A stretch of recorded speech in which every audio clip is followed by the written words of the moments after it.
सीधे आपको लिए चलते चतरा के इटखोरी, जहां पर हेमंता बिस्वा शर्मा की सभा आयोजित है और सभा स्थल की लगातार हम आपको तस्वीरें पे दिखा रहे हैं कि वहां पर क्या कुछ तैयारियां हैं। आप ये सीधे तस्वीरें देखिए, इटखोरी की ये तस्वीरें हैं जहां पर आम जनसभा का आयोजन। असम के मुख्यमंत्री और झारखंड बीजेपी के चुनाव सह प्रभारी हेमंता बिस्वा शर्मा की मौजूदगी है।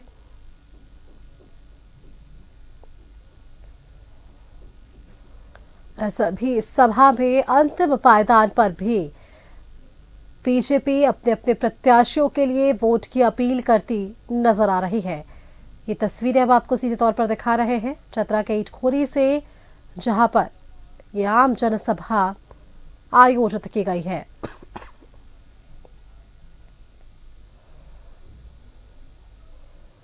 कुछ ही देर में हेमंता बिस्वा शर्मा लोगों को संबोधित करते हुए भी नजर आएंगे।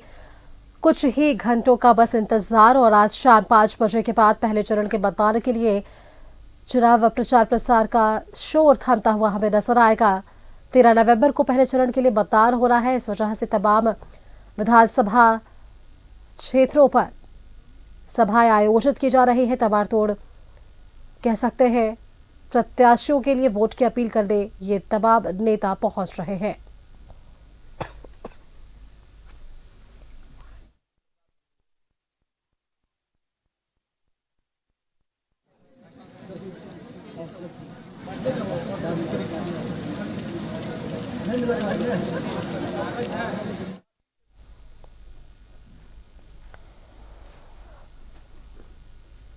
इटखोरी की ये तस्वीर हम आपको दिखा पा रहे हैं। हाई स्कूल मैदान से ये तस्वीरें सामने आ पा रही है, जहां पर आम जनसभा आयोजित की गई है। हेमंता बिस्वा शर्मा की मौजूदगी में ये सभा आयोजित है। कुछ ही देर में हेमंता बिस्वा शर्मा भी लोगों से बातचीत करते नजर आएंगे और यहाँ भी कुछ विषयों को सामने रखते नजर आएंगे। आपने सुना होगा, इससे पहले भी जब तमाम जनसभाएं आयोजित हो रही है, संबोधन के दौरान हेमंता बिस्वा शर्मा कई विषयों को सामने रख रहे हैं और आज ये वक्त जब वापस से हेमंता बिस्वा शर्मा लोगों से संवाद स्थापित कर रहे हैं।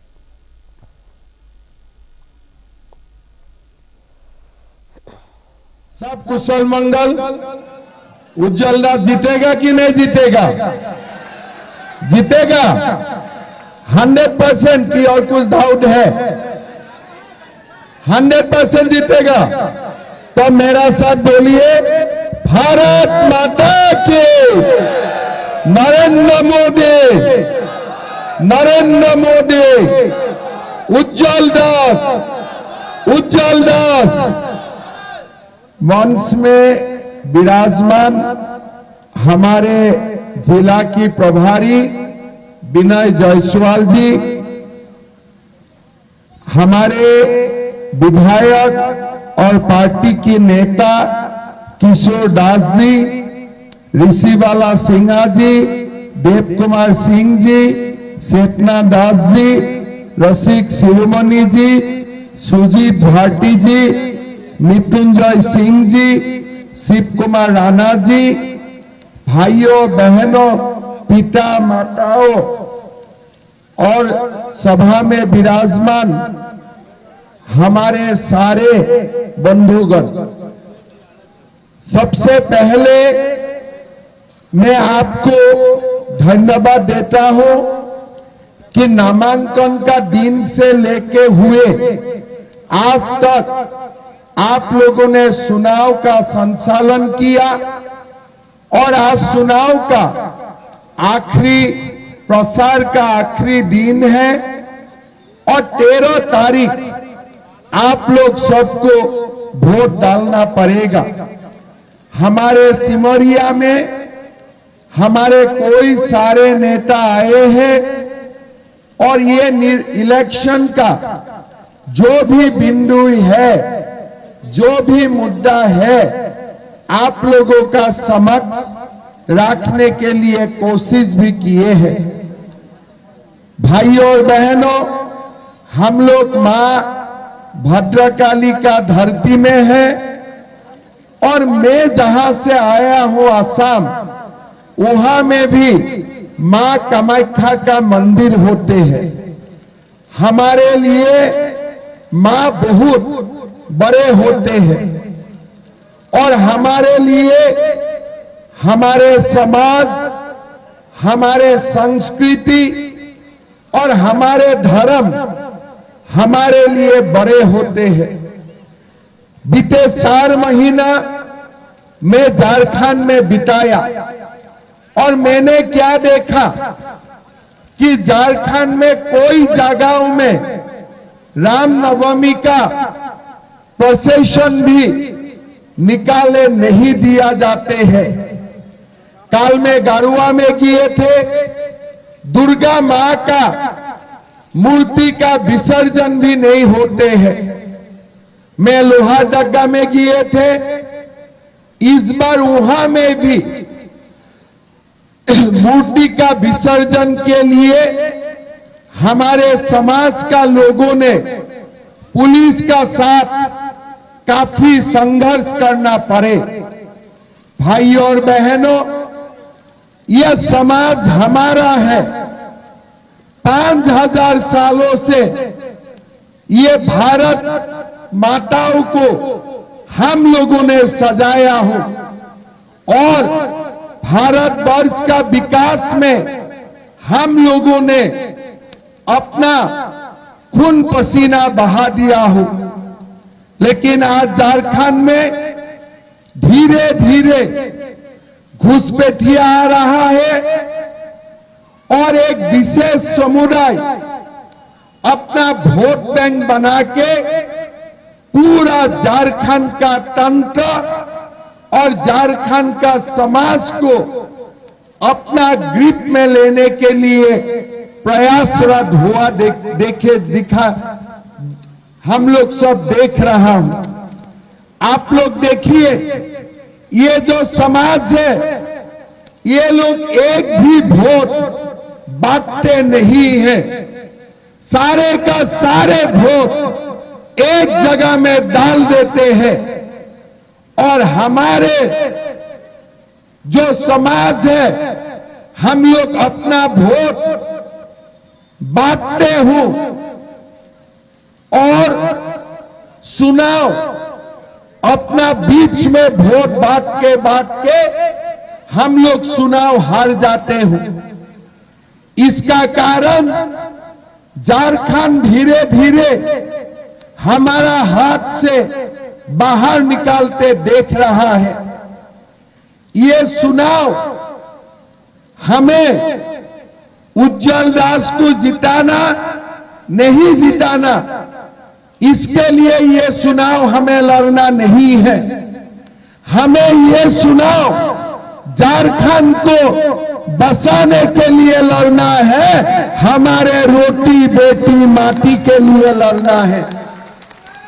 भाइयों और बहनों, आज घुसपैठिया आते हैं, हमारा बेटियों को शादी करते हैं, हमारा जमीन को कब्जा करते हैं और हमारा देश में हमको ही रामनवमी का प्रोसेशन निकालने के लिए यही लोग से हमें परमिशन लेना पड़ता है। क्या ऐसे देश चल सकता है?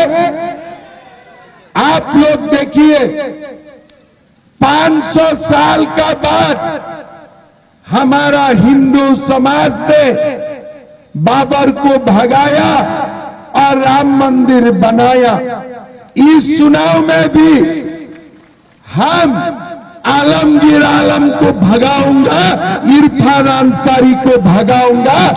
ये चुनाव हमें, हमारा समाज को, हमारे संस्कृति को बसाने के लिए हम लोग सबको मिलके लड़ाई लड़ना पड़ेगा। भाइयों और बहनों, एक रहेगा तो शेष रहेगा। अगर एक नहीं रहेगा,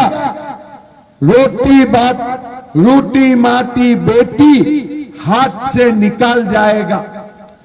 आज झारखंड में डेमोग्राफी का परिवर्तन हो रहा है। धीरे धीरे एक समाज, ये घुसपैठिया हमारा ऊपर भारी पड़ रहा है। ये चुनाव में हमें हमारा ताकत दिखाना है। जय श्री राम बोल के हमें वोट डालना है, हमें बीजेपी का सरकार बनाना है। भाइयों और बहनों, आपने जेएमएम का सरकार देखा है, क्या दिया 5 साल हमें, क्या दिया 5 साल हमें क्या बोले थे कि 5 लाख नौकरी देने का काम करेगा, और क्या बोले थे कि अगर मैं गुरुजी शिबू सोरेन का बेटा हूं तब मैं 5 लाख नौकरी दे के दिखाऊंगा। मेरा पिताजी का नाम में कसम है।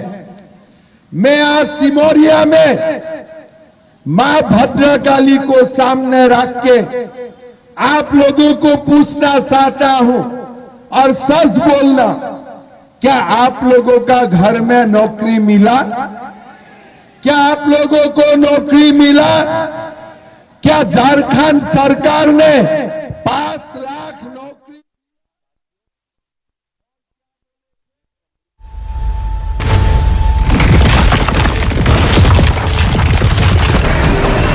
गलत कसम खा सकता है। आप हिंदू हैं, मैं हिंदू हूं, क्या मैं अपना पिता का नाम में गलत कसम खा सकता हूं? कोई गलत कसम नहीं खा सकता है अपना पिता का नाम में। लेकिन हेमंत सोरेन ने अपना पिताजी का नाम में गलत कसम खाया और झारखंड का युवाओं को गद्दारी करने का काम किया।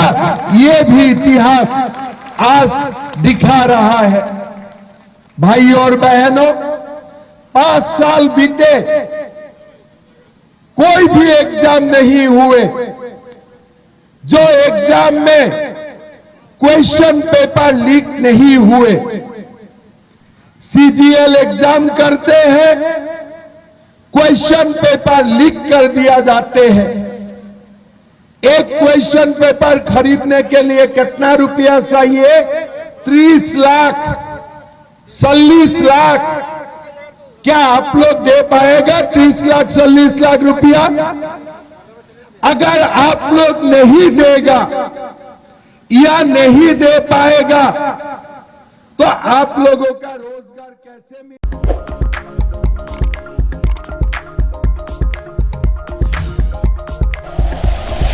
Like and share videos, subscribe करें हमारा चैनल और प्रेस करें बेल आइकॉन। न्यूज़ 11 भारत, सच है तो दिखेगा।